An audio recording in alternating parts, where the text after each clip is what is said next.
भारतीय क्रिकेटर मोहम्मद शमी को लेकर बड़ी खबर सामने आ रही है। मोहम्मद शमी पूरे आईपीएल के सीजन से बाहर हो गए हैं। पीटीआई के सूत्रों से खबर निकल कर आई है। 19 नवंबर को वर्ल्ड कप का फाइनल खेला गया था। उसमें मोहम्मद शमी लास्ट इंटरनेशनल मुकाबला खेले थे। उसके बाद से मोहम्मद शमी लगातार अपनी टखने की चोट के चलते बाहर है और ये बहुत बड़ी खबर है कि आईपीएल जो पूरा सीजन होना है, अगले महीने स्टार्ट होना है, उससे मोहम्मद शमी बाहर हो गए। गुजरात टाइटंस के सीईओ अरविंद सिंह ने भी कुछ वक्त पहले न्यूज 18 को दिए इंटरव्यू में मोहम्मद शमी को अपनी टीम का सबसे अहम खिलाड़ी बताया था। गुजरात टाइटंस के सीईओ ने यह भी खुलासा किया था कि मोहम्मद शमी को ट्रेड करने के लिए दूसरी फ्रेंचाइजी ने भी उन्हें अप्रोच किया था। हार्दिक पांड्या की ट्रेडिंग से कि हमें जानकारी मिली है एज पर माई नॉलेज कि आपके ही टीम के मोहम्मद शमी, में नाम ले रहा हूं, मोहम्मद शमी को भी किसी टीम ने कोशिश की है। ये हमारी जानकारी, हमारे सूत्र कह रहे हैं।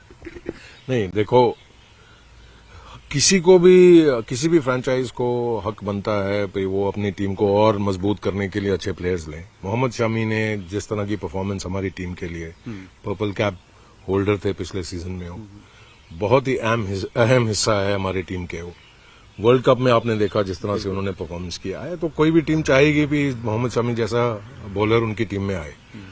जो गलत बात यह है कि जब कुछ फ्रेंचाइजी जो हैं वो डायरेक्टली प्लेयर को अप्रोच करें।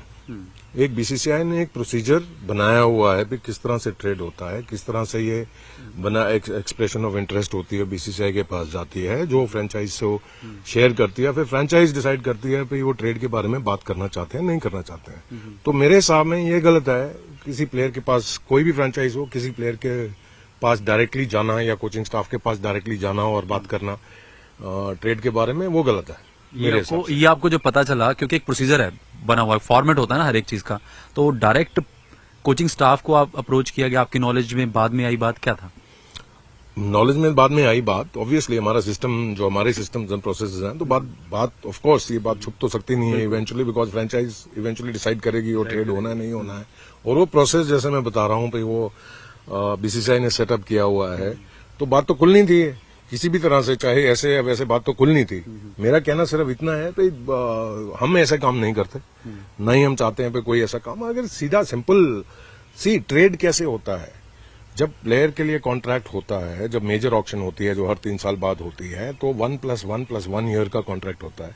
इन तीनों साल में फ्रेंचाइज के पास राइट है भाई वो एक्सटेंड करें, वो अगले साल के लिए, उससे अगले साल के लिए 3 साल पूरे रखें, या 1 साल के लिए रखें, या 2 साल के लिए रखें, या 3 साल के लिए रखें किसी प्लेयर को। दूसरी टीम्स अप्रोच कर सकती हैं फ्रेंचाइज को ट्रेड के लिए, ये है, रूल्स के अंदर है, बट उसका प्रोसेस जो है दैट इज बीसीसीआई के बिना नहीं हो सकता। अगर किसी को आप अप्रोच भी करो, इवेंचुअली प्रोसेस तो वही है। तो इससे अच्छा है भाई आप करेक्ट प्रोसेस से जाओ और फिर आप बात करो भाई यस हो सकता है, नहीं हो सकता है। ऐसे किसी के साथ पीठ पीछे जाके बात करना और कोशिश करना भाई ऐसे ट्रेड हो जाए, वो तो पॉसिबल ही नहीं है, वैसे भी पॉसिबल नहीं। तो क्या बीसीसीआई की नॉलेज में अपने बात लाएंगे? नहीं, ये तो छोटी बात है, कोई बात नहीं, ऐसे होता है सबको। जैसे मैंने बोला भी प्लेयर्स, अच्छे प्लेयर्स सभी को चाहिए होते हैं। शुभमन गिल एक उभरता हुआ सितारा है टीम इंडिया का, भारतीय टीम का। कप्तानी का एक जो रिस्पॉन्सिबिलिटी है वो एक डिफरेंट होती है, एक ऐसी टीम की जो जिसने शुरुआत ही अपनी एक चैंपियन बनने से की हो, डिफेंडिंग चैंपियन रही हो। कप्तानी डिसीजन आपने फटाफट अनाउंस कर दिया जीटी ने कि अब शुभमन गिल होंगे। शुभमन का एक होता है ना, आपने बात की, शुभी तैयार रहा है या शुभमन तैयार रहा है, वो बात आपको होता है कॉन्फिडेंस देना। देखो, एक बात मैं आपको बता सकता हूं कि गुजरात टाइटंस में हम जो भी करते हैं, चाहे वो ऑन फील्ड है चाहे वो ऑफ फील्ड है, हम शॉर्ट टर्म मेजर्स कभी भी नहीं करते। हमारा हमेशा सोच रहती है भाई मीडियम से लॉन्ग टर्म में इस चीज का क्या असर पड़ने वाला है फ्रेंचाइज के ऊपर। यही बात थी शुभमन। तो शुभमन पूरी दुनिया जानती है, वो एक उभरता सितारा है, फ्यूचर है, इंडियन क्रिकेट का फ्यूचर है, आगे चल के he is quite capable of leading the Indian team. तो हम ये नहीं देखा भाई अगले साल क्या करना है, सिर्फ आने वाले सीजन में क्या करना है। हमने लॉन्ग टर्म पर्सपेक्टिव से सोचा और उसको ध्यान में रखते हुए हम पूरे फ्रेंचाइज को, और स्पेशली जो कोचिंग स्टाफ है, आशीष और बाकी उनका जो स्टाफ है, उनको लगा Shubman is the right time, right place, right team. ये बहुत जरूरी है, जो सपोर्ट स्ट्रक्चर उसके अराउंड होगा। तो हमारी टीम में जैसे केन विलियमसन है, राशिद खान है, एक्सपीरियंस प्लेयर्स हैं, आशीष नेहरा है, विक्रम सोलंकी है, और बाकी गैरी कर्स्टन है जो उनके मेंटर है हमारी टीम के साथ। तो ये सब देखते हुए एक पूरा सपोर्ट स्ट्रक्चर ऐसा है जिसमें लगा है कि शुभमन के लिए ये सही टाइम है, सही मौका है, और हमें पूरी उम्मीद है कि शुभमन जैसे करते आए हैं पिछले 1.5-2 साल से, वो जीटी के लिए और आगे चल के और बेटर शुभमन करेंगे। का क्या कहना था जब टीम का डिसीजन था कि है शुभमन आपने करना है, या शुभमन को कि बैठ के बात होती? ऑब्वियसली मैं किसी पे थोपा नहीं जाता कोई डिसीजन। ऑब्वियसली उससे बात हुई है, कोचिंग स्टाफ ने उससे बात की है और सबने उनसे बात की है and he is very happy.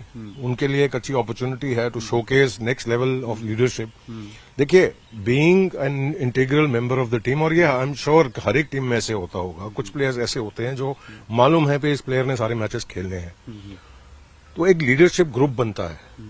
और हमारी टीम जो नई टीम बिल्कुल जैसे तैयार हुई है, तो सबने मिलजुल के वही मैं वापस उसी बात पे आ रहा हूँ, माहौल पे बात पे आ रहा हूँ, कैसे हमारी टीम चलाई जाती है उसको देखते हुए शुभमन पिछले 2 साल से ही उस लीडरशिप ग्रुप का एक हिस्सा, अहम हिस्सा रहे हैं, बिकॉज उन्होंने हर मैच खेलना है और जिस तरह की वो परफॉर्मेंस दे रहे थे, जिस तरह का वो गेम को रीड करते हैं, तो एक तरह की आप मान सकते हो इस बात को भी ग्रूमिंग हो रही है और अब उसको अलग लेवल पे लेके जाना है और आई एम श्योर वो डिलीवर करेंगे। शुभमन का क्या कहना था जब ये इतनी रिस्पॉन्सिबिलिटी में? नहीं, Shubman was happy, Shubman of course is happy, और वो यही कॉन्फिडेंस दर्शाता है किसी भी प्लेयर का।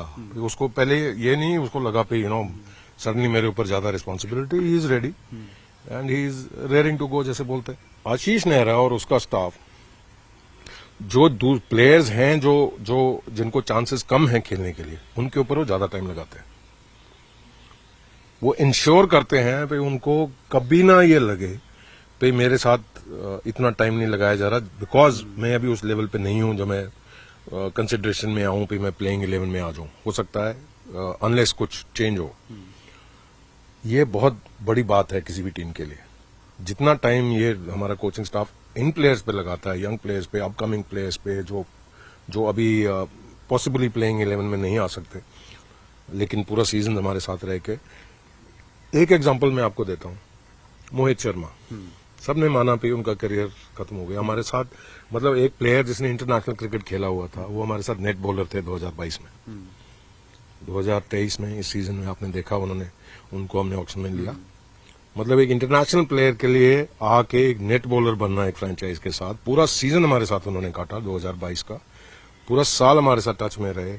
कोचिंग स्टाफ ने उनको पूरा नजरिया रखा उनके ऊपर, और ऑक्शन में हमने उनको लिया और आपकी उनकी परफॉर्मेंस देखो पिछले साल कैसी रही।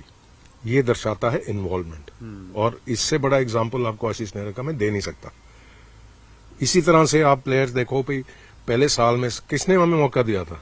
कौन कहता था? कोई भी जो क्रिकेट पंडित थे सभी बोलते थे कोई चांस नहीं है इस टीम का।